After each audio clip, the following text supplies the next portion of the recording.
bed of wayfarers.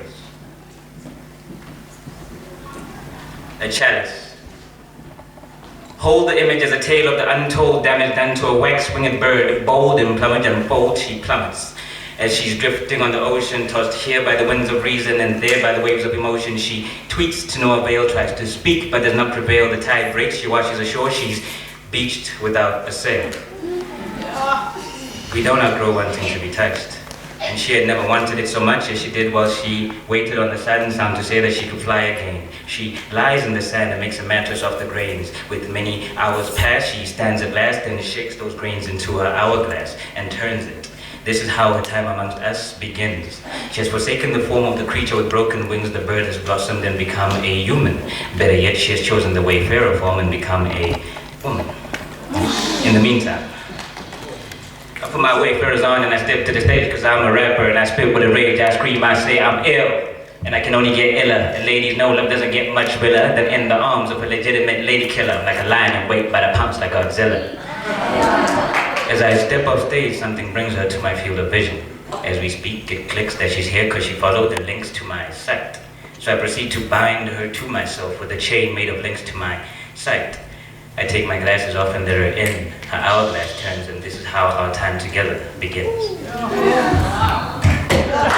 Months pass, and as we stand after I've caught her, it strikes me how she's such a lamb to the slaughter. A sheep in the big city, or a sheep puts it pig city. So it's stagnant, static, but the electricity activates a 6 trillion. With my wayfarers on, I try to sell myself this illusion that her wayfarer on a road with me, but I'm disillusioned. You see, love or piety won't let me be a Pharisee, and given how far I see, I recognize the truth and I abandon the player's doctrine. And without getting a doctor in, I diagnose her heart's condition in love. I try to stop her before she starts the mission, but I'm late. So before this becomes the tale of a tragic blossom, I pull her to the side and try to explain to her that, damn it, due to the former exploits of what I thought was my Magic Johnson, I'm ill, and I can only get iller.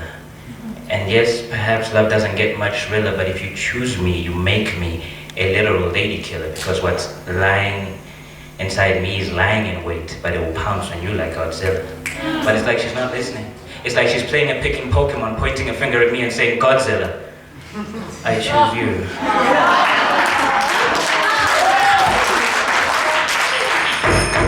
paradox of the innocent bystander is that there is no innocence in standing by.